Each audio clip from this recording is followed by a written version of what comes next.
Bakit nga ba napakahalaga sa kasaysayan ng Macau ang temple na to?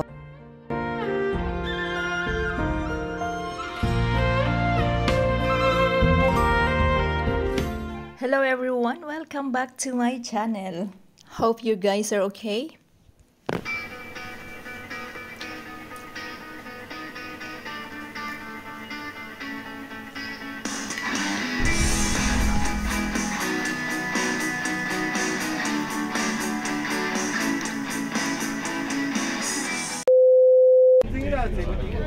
Tapos ng ating pag-explore sa Grand Lisboa Palace, kaya tayo ngayon ay babalik na ng Macau at sumakay ako ng shuttle bus papuntang Macau from Cotai para i-meet si Sisi Angel sa San Malo for lunch. Kaya samahan nyo ako guys sa ating paglalakbay pabalik ng Macau.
Napunta naman kami ng Venetian.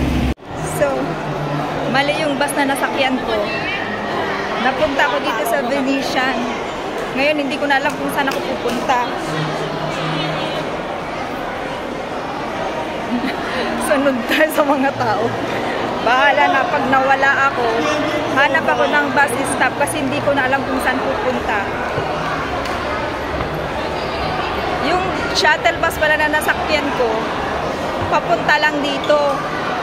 So, ayan.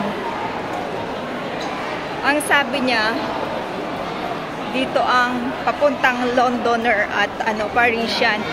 Alam ko sa may baba, mayroong sakayan ng bus. So, doon ako sasakay. Dito daw ang Londoner. Oo nga, dito kami galing before. Hanapin ko kung saan sasakay. Bahala na. Okay. Basta makalabas ako dito, labas ako. Yung nag-explore kang mag-isa, Venetian Casino. Nasaan na yung Londoner? Okay. Ba't wala nang nakalagay ng Londoner? Ito na ba yon? Parang hindi ko na tumatandaan.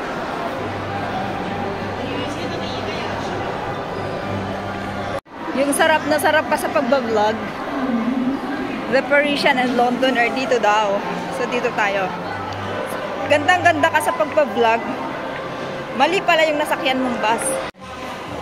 My God. Saan na ako? Bakit sinabing dyan? Wala naman. Nagugutom na ako. Hanapin ko yung palabas. So, ito yung Londoner. Okay. Parang nadaanan ko na to. Okay. Ang problema lang dito, hindi ko alam kung saan palabas. Akyat ako. Ayan. So, dito tayo. Hinahanap ko yung dating dinaanan namin palabas. Parang iba to. Ayan. Basa-basa pa more. Bahala na. May mga nawawala din. So, tignan natin kung anong meron dito. Parang ito na yung palabas. Ang ganda oh. So, dito kami nun pumasok. Ito yung pasukan. Ito ba yung palabas?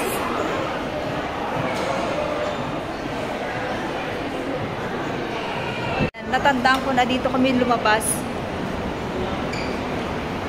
Ayun.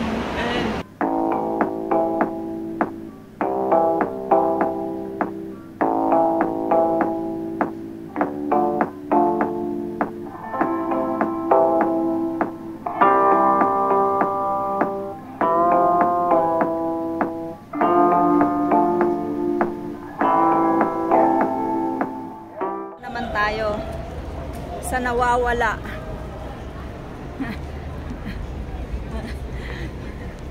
Nawawala na naman tayo. Ayan, padaanan lang natin. So, hanap ako ng bus stop. Asan na ba yung bus stop dito dati? My God. Hanap ako ng bus stop. Basta nakahanap ako ng bus stop, makakauwi na ako. Ito talaga yung kainaman na nag-iisa. Kapag may nakita kang gusto mong kuhanan, kukuhanan mo kahit ang init-init.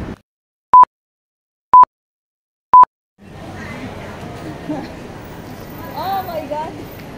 Oh, nakita ako. May sakit. Ayan.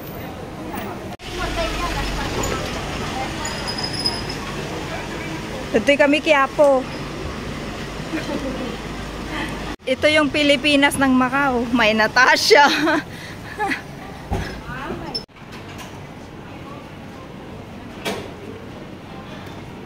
Ayan.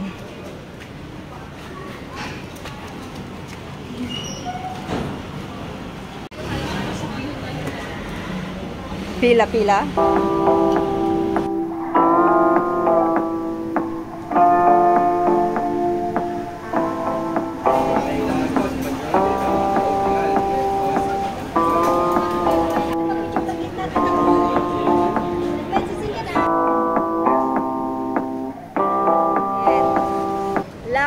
Lakad. Ano na dito? Macau Hotel pala yan. So napunta na tayo dito sa Nagaddayo. Napunta na tayo sa Nagaddayo. Ayan. Nandito kami sa ano na dito ay? Ito ang sinasabi nilang Sansan Park. Ano na? Sansan? Spelling? S-A-N. Sansan. Sana. Ayan. Sansan. Sansan Sansan o. Magpayong ang init. Ha? Ayan. Pupunta kami sa saan na kami nakarating?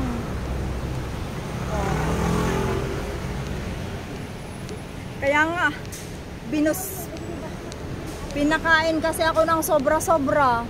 O di ngayon, hindi na kami pareho makapaglakad. 100 years later. Ibarra. Ayan, ang aking tour guide at taga-libre din ng lunch.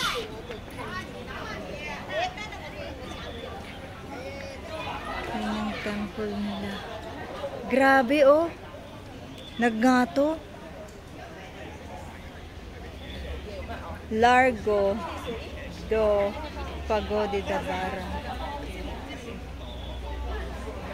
Yung gadzi nga ito ni oh.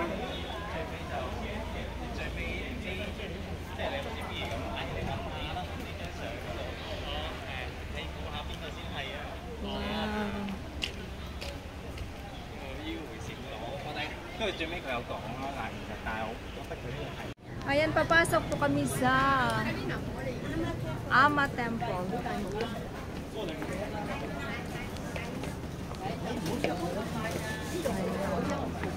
Madami naman nagbi-video.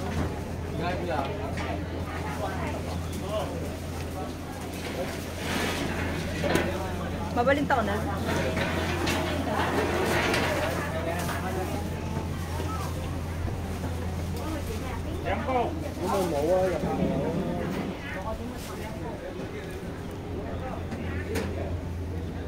Wow, oh. Parang ang taas.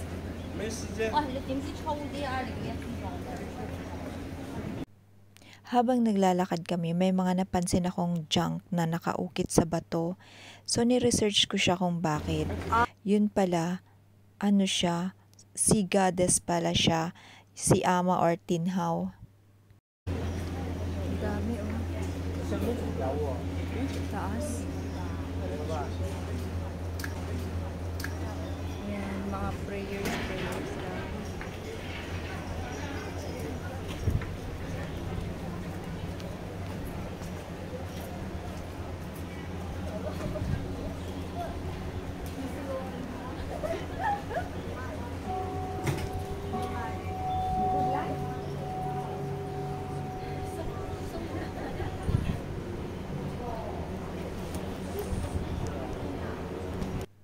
Salamat kay Sisi Angel kasi dinala niya ako dito. Kasi imagine mo yung makikita mo tong ganito na bahagi ng kultura ng mga Inchik. Naglingta talaga nga design ti ko oh. Agita details nga kakasta ni. Parang kung titignan mo nagsimple pero nagri ang aramidan. Mahirap yung gawin oh. May mga ano yan, may mga, oo, talagang yung details nila. Ito na si Sisi Angel. Akyat kami sa taas ng Ama Temple. Yan, may isa pa dito. Uy, ang galing, ang ganda. Kitang talaga, ti kuwadang agaramid niya. Para sa kanilang ano, grabe yung mga design. Hiking kami guys. Nakapanghinga din pala. Ang dami pala oh. Parang hiking lang to. Nasa kalagitnaan ka na hindi ka na pwedeng sumuko. Mayroon doon sarado. So dito tayo. Parang maganda nga sa taas. Ama Temple. Malaki to. Sinasabi ito na isa sa oldest temple sa Macau. Kasi over 500 years na siya. Ayan, ang Ama Temple ay ginawa para sa sea goddess na si Matsu or Tinhaw. Sige, ututong ita na tingganat dyan. Saan ito ka mamay? Awang mo itong dahito lang. Parang Baka dyan nga ito sisi tapos video nito yung guray ka.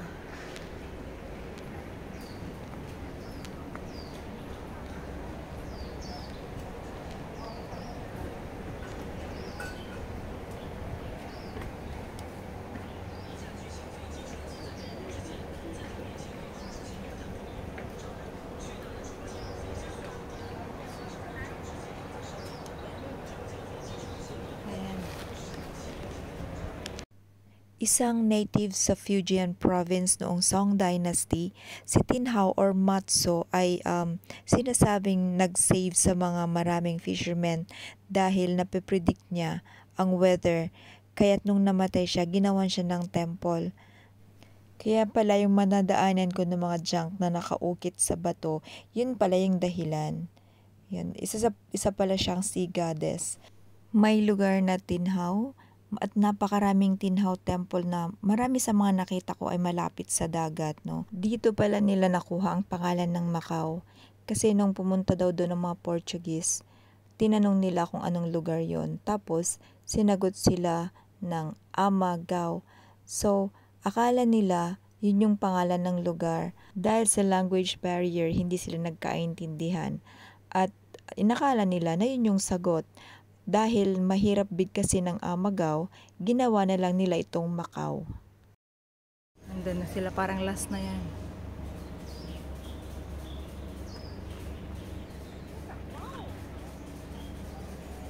So, taas.